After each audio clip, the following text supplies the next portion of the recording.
Okay, ladies and gentlemen, today we're going to go over chapter 12, which is the Renaissance ideals and realities. From darkness to light, the Renaissance spirit was an intellectual and cultural movement. There was a diversity of attitudes and approaches. Actually, it was a revival of Greek literature and other things that made a resurgence during the Middle Ages. The observations: the classic culture was alive in the Middle Ages. Renaissance paganism and medieval age of faith was a false contrast, and there were no Renaissance positions on anything. It was more humanist and more romanticized than most periods. Renaissance classicism was a significant quantitative difference between medieval and Renaissance learning. There were rediscovery of the classical texts in Virgil, Ovid, and Cicero. There was a recovery of classical Greece from Byzantium, and it forced scholars to learn Greek. Actually opened up a lot of historical doors learning Greek. Renaissance scholars used classical texts in new ways. There was an awareness of history, an awareness of cultural gaps, and models of thought and action. There were similarities between ancient city-states and those of Renaissance Italy. Why? Because a lot of people read Plato's The Republic. Renaissance culture was more worldly and materialistic. It had an effect on the Italian citizen states. The importance of the urban political arena as it impacted people's lives was important. In a non-ecclesiastical culture, one that had not dealt with religion that much, there was a relative weakness of the church in Italy. Today we're having a weakness of the church as well, but I won't get into that. There was a program of study from scholastic logic and metaphysics to language, literature, rhetoric, history, and ethics. The vernacular literature as a diversion for the masses. Vernacular literature means one that's placed in their own language. There was serious scholarship written in Latin by Cicero and Virgil, or in Greek. The charge of elitism turned Latin into a fossilized language. The Renaissance educational program, the study of Latin and Greek, and producing virtuous citizens and able public officials. It was a practical elitism. There was little concern for the education of wisdom, and there was more emphasis placed on the humanities. History, political science, geography, foreign languages, things of that nature. What are the origins of the Italian Renaissance, and why did it occur in Italy? Italy was the most advanced urban society at the time, and aristocrats lived in urban centers, and it was more fully involved in urban public life. Aristocrats and merchants were less sharply defined and engaged in mercantile enterprises or banking. There were greater demands for education for public life and better educated upper class in Europe. Now, the lower classes were going to become a little bit more educated as well, as we'll see. There was a greater sense of affinity with the classical past, the omnipresent of the past, surrounded by the documents of ancient Rome, the attempt to establish a cultural identity dependent from scholasticism, heightened antagonism between France and Italy, and Roman art as an alternative to French Gothicism. Italian wealth, a wealthy Italian compared to the rest of, a wealthy Italy compared to the rest of Europe. Italian writers and artists stayed at home rather than seek employment abroad. Urban pride and the concentration of per capita wealth. Public urban support for culture. There was a patronage of the aristocracy and a patronage of the papacy. Now, what do we mean by patronage? That means that artists were paid money and by the papacy and by the aristocracy.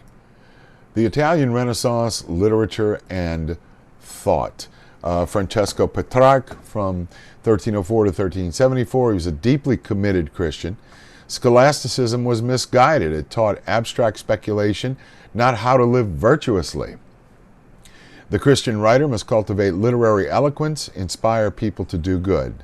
Models of eloquence to be found in Latin literature, ethical wisdom, and he wrote vernacular sonnets so that people could understand it other than intellectuals.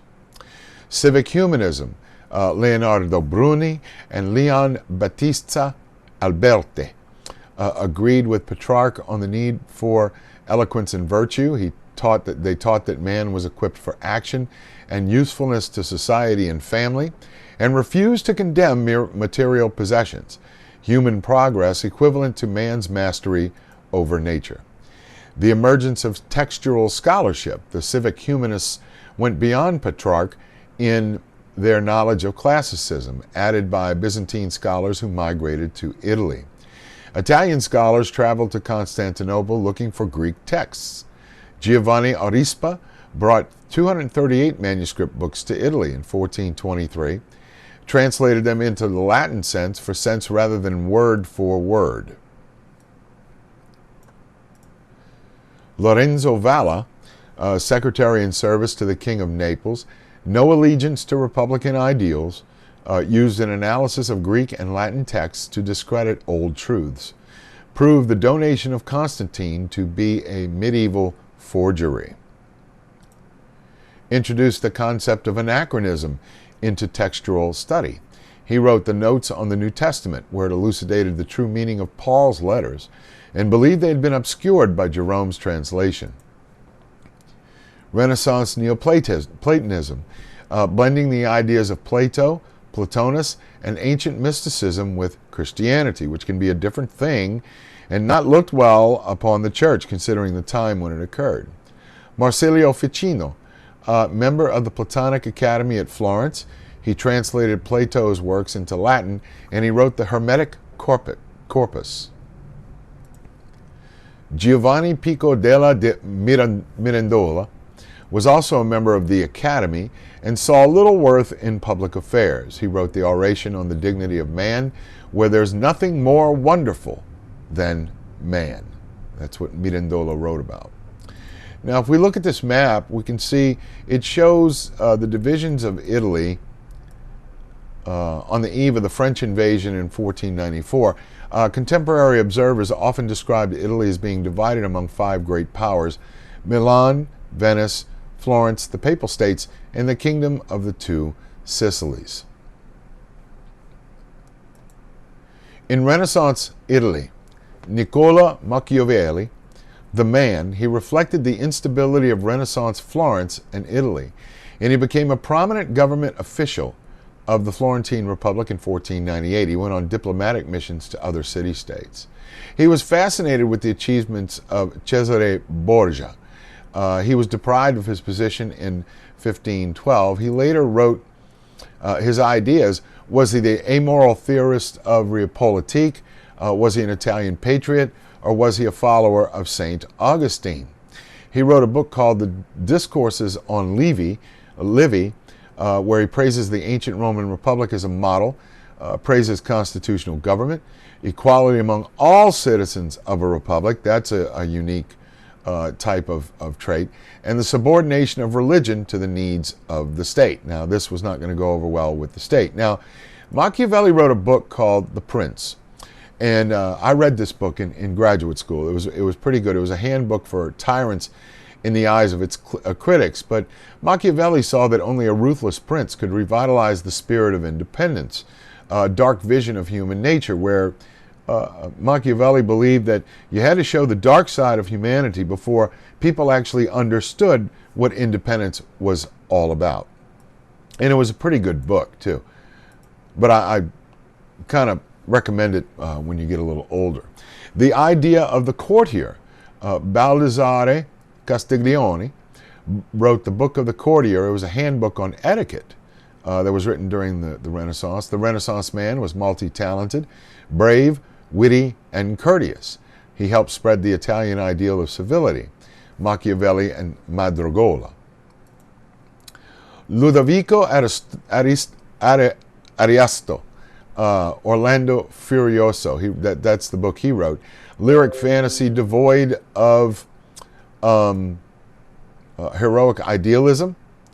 He was written to make readers laugh, and it embodies the disillusionment of the late Renaissance, loss of hope and faith, and seek consolation in pleasure and aesthetic delight. General tendencies or laws of linear perspective were discovered in the 15th century, experimented with the effects of light and shade. That's chiaroscuro. Careful studies of human anatomy. Growth of the lay patronage opened the door to non-religious themes and subjects, delighting the intellect and the eye. Oil does not dry quickly, allowing the painter to make changes. Renaissance painting in Florence. Masaccio, Giotto Reborn, that was one of his famous paintings. The paintings imitated nature and employed perspective, and chiaroscuro. Sandro Botticelli, classical and Christian subjects, the allegory of spring and the birth of Venus, allegories compatible with Christian teachings. Ancient gods and goddesses represent various Christian virtues. And of course there was the master, Leonardo da Vinci, personified the Renaissance man. He was a painter, architect, musician, mathematician, engineer, inventor, and artist. Patronage of Lorenzo the Magnificent. He worked slowly and he had difficulty finishing projects, but when he did, they were complete masterpieces. He left Florence for Milan and the Sforzas. He had a camera eye for what he painted, the worship of nature and the essential divinity in all things. It's because of Leonardo da Vinci that we understand the workings of the human body, because he used to, and it was illegal back then, go to morgues, and he used to sketch the inner workings of the human body. The Virgin of the Rocks, passion for science, the universe is a well-ordered space, and The Last Supper, one of his greatest classics, a study of psychological reactions. He painted the Mona Lisa and the Ginevra de' Benci. The Venetian school was organized by Giovanni Bellini, Giorgione, Titian, and the characteristics was their art reflected the luxurious life of Venice.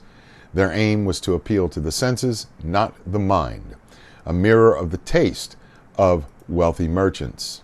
Painting in Rome, Raphael, one of the other masters, a native of Urbino, portrayals of man as temperate, wise, and dignified, and it was influenced by Leonardo da Vinci. Disputa and the School of Athens.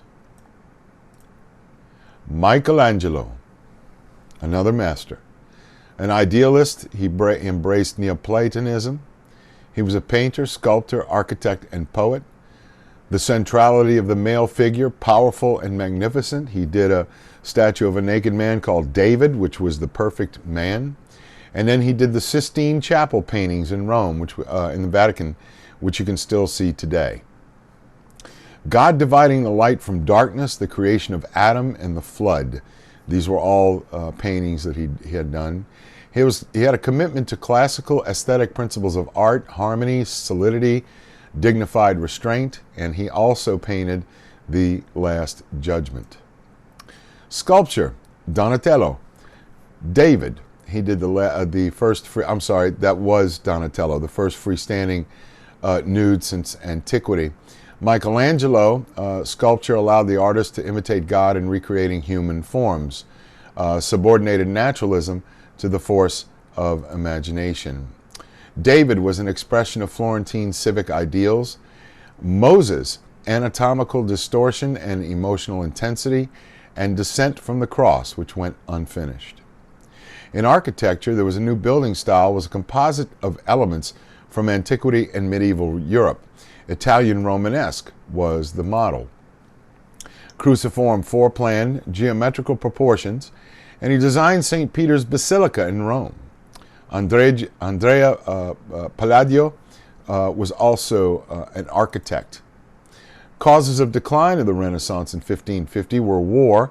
There was a French invasion of 1494 and incessant warfare. French inroads on northern Italy by Charles VIII, the Duchy of Milan and the Kingdom of Naples, and it aroused the suspicions of the Spanish. Louis VII invaded a second time, Louis VII of France, 1499 to 1529, and Rome was sacked by the Holy Roman Emperor Charles V in 1527. The waning of Italian prosperity, the Mediterranean to the Atlantic, exploration into the New World actually saw the decline of the Renaissance. And warfare contributed to economic decline. It always does. When you make war, it takes a lot of money to do so. Observations. Italian merchants were familiar figures at northern courts. Students from all over Europe attended Italian universities, hoping to get educated in the ways of the Renaissance. And Northern European intellectual life dominated by universities, Paris, Oxford, Charles University in Prague. There was a focus on logic and Christian theology, and there was little room for study of classical literature. It was more secular, urban-oriented educational tradition in Italy. Northern rulers are less interested in patronizing artists and intellectuals. Christian humanism and the Northern Renaissance. Northern Christian humanists believed for ethical guidelines in the Christian past. They sought wisdom from the Christian ancients in the New Testament and the Church Fathers, and Northern artists inspired by Italian example to learn classical techniques. Desiderius Erasmus was the prince of the Christian humanists. He was born near Rotterdam, but was a citizen of the world. Devoured the classics and the teachings of the Church Fathers. He attended the University of Paris, but rebelled against Parisian scholasticism. He made his living by teaching and writing. He traveled to England, Germany, Italy, and the Netherlands. He was a Latin prose stylist, verbal effects, puns, and irony. He promoted the philosophy of Christ. All society is corrupt and should go back to the Gospels. He wrote The Praise of Folly in 1509, which was sarcasm and parody of everything, including himself. He wrote the Colloquies in 1518 and examined contemporary religious practices, and the Handbook of the Christian Knight in 1503, where he urged the laity to pursue lives of inward piety. So that was Christian humanism. He wrote The Complaint of Peace in 1597, where he talked about Christian pacifism. And there was a lot of textual criticism, new versions of Jerome, Augustine, and Ambrose, and the New Testament, both in Greek and Latin translations. Sir Thomas More, he was British, Lord Chancellor of England. In 1529, he was imprisoned for not taking an oath naming Henry VIII as the head of the Church of England, thrown into the Tower of London, and he was executed, and he was made a martyr for his execution. Utopia. He wrote a book called Utopia, called an Erasmian Critique of Contemporary Society, an indictment against unearned wealth, persecution, punishment, and the slaughter of war.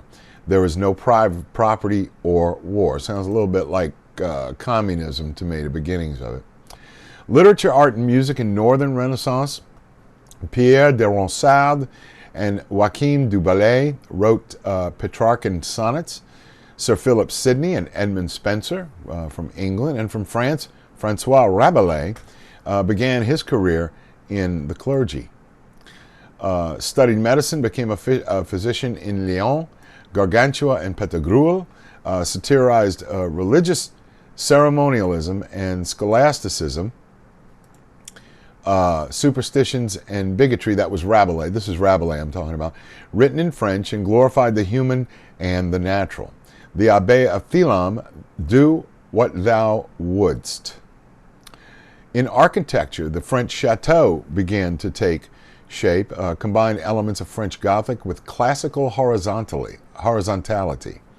The Louvre, the famous museum, which is still there in Paris, was built in 1546. In painting, Albrecht Dürer mastered Italian techniques of proportion and perspective and detailed nature, and Erasmus was his hero. Hans Holbein the Younger did portraits of Sir Thomas More and Erasmus, and captured the essence of human individuality. In music, humanistic efforts to recover and imitate classical musical forms. There was a new expressiveness, coloration, and emotional quality, emotions playing music rather than just playing the notes. New musical instruments, the lute, the violin, and the harpsichord. The harpsichord is basically a piano with metal hammers. That's what gives it that distinct sound. New musical forms, madrigal, motets, and opera came out of the Renaissance, and there was less distinction between sacred and profane music. The Ars Nova, the new art, flourished in Italy and France. Francesco Landini, Guillaume de Machaut, and secular music, also adapted for ecclesiastical motets. So there wasn't just church music, there was music that people were producing on their own for the masses. Franco-Flemish compositions, Roland de Lazus, Giovanni Pierluigi de Palestrina, and there was choral music written for Catholic church services, actually taken from the Gregorian chants that monks used to sing in monasteries. In England, a musician by the name of William Byrd was born in 1543 and died in 1623. Contrast of the Renaissance were scholasticism and Christianity, Neoplatism and Christianity, civic and Christian humanism, Machiavelli and Erasmus, and the High Middle Ages and the Renaissance. So I will leave you here with chapter 12. We'll be moving on to chapter 13 sometime next week. Probably be taking a test before the Thanksgiving holidays, and then we'll be moving toward the final. I'll see you next time.